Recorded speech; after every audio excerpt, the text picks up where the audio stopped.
Rambo,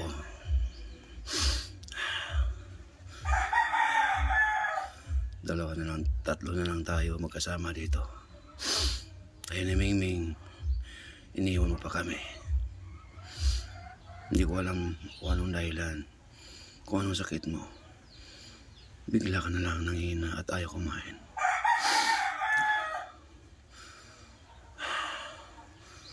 Kung ano man yung nangyari sa'yo,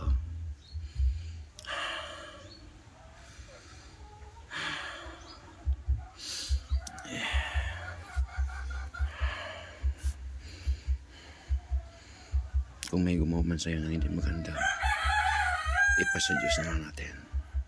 Hindi rin natin alam kung anong ginawa sa'yo, kung may gumawa sa'yo, kung anong sakit mo. Basta bigla ka lang hindi kumain at nanghina, bigla ka lang nanghina at kumain at nagsusuka ng kulay puti.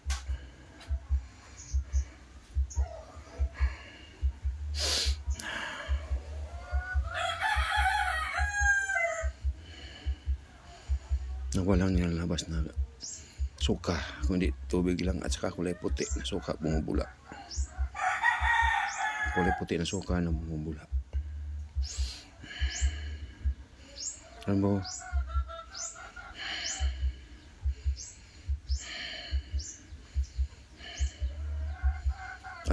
alam namin sa mga taong marunong magmahal ng aso o marunong magpalaga sa anumang bagay na may buhay.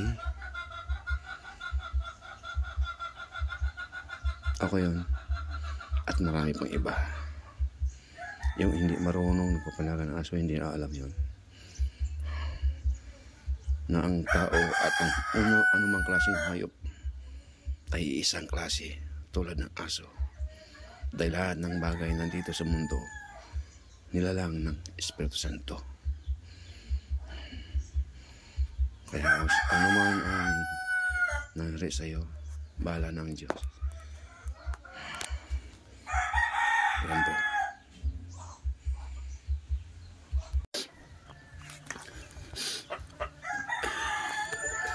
Rambo. Iniwan mo ko.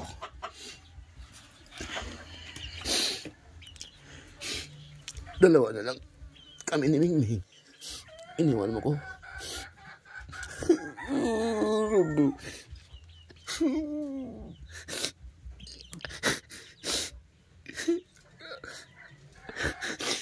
Alam mo naman kung gaano kita inagarap mo.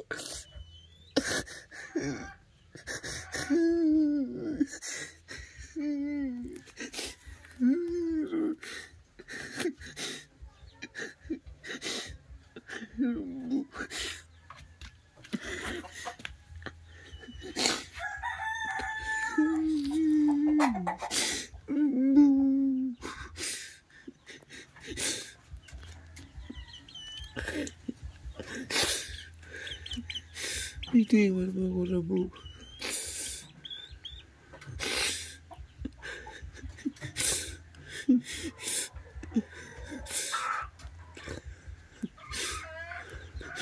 Paalam, Rambo.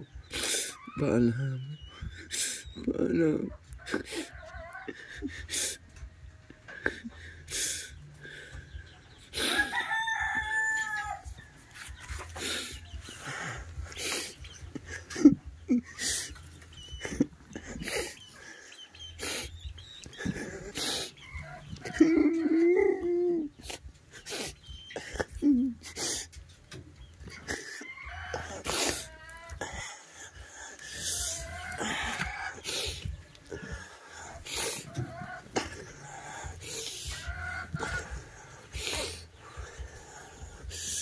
May mga tao, Rambo, na hindi alam nila na ang aso ay tulad ng tao.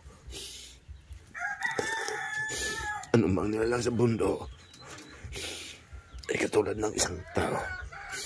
May buhay, may isip, may pagmamahal sa kapwa. Maraming mga tao hindi alam na ang aso napakahalaga sa buhay ng tao. Mas maganda pang magmahal sa aso kaysa tao.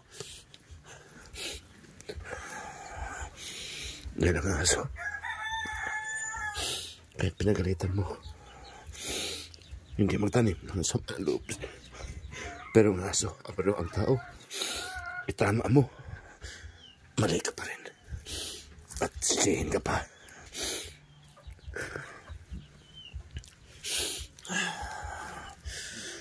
Paalam, Rambo. Paalam.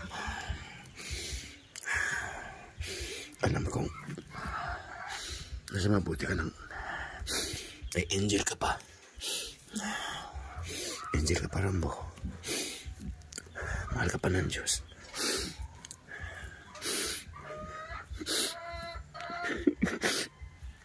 Rambo.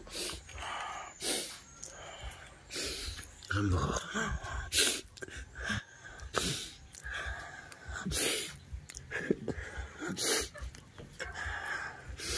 Rambo. Rambo.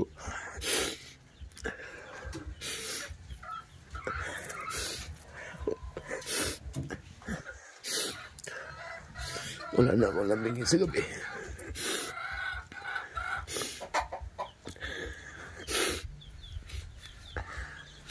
Wala na akong bibili ng dilata. Binibilihan kita ng dilata, isda. Para lang pang ulam mo. Ngayon wala ka na.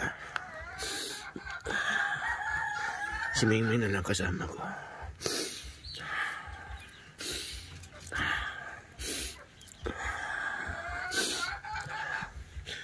Paalam, Rambo.